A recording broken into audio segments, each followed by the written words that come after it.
رحمتي خوای لێبێ قسەیەکی ئەفەرمێ وأما من كفر الناس بما تؤول إليه أقوالهم فخطأ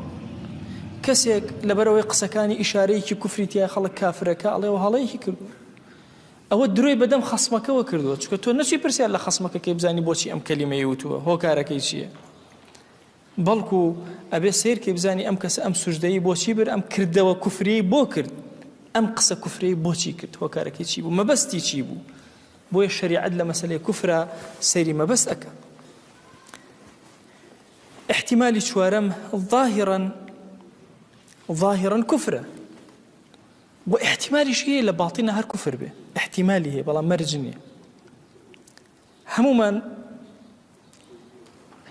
أو رواية من بيستوك لله أشد فرحا بتوبة عبده من أحدكم كخواي قورا زور لم كسا بي خوشتري كسا قال لي واشتري كي هبو أو خواردنو هم وشتيق للصحراء طبعا الصحراء زور زحمة خور لنا وخولا ويتدروا لنا وصحراء لنا وخولا ونيش حج نابيني برزايني هم يخول لنا ودريا شهر واي أم كسا واشتركي ليون بو هرچيش تشي بس واشتركه ويا قرا بملا رايكر بولا سيركا تبولك وش دي تابشي سري سيركا هرب الراكي واشتر ديارني زور غمي خوارد ني ازاني تشيبكا قري وشق بو خري وامرت راكشا ايت تشاوري مرجي اكرد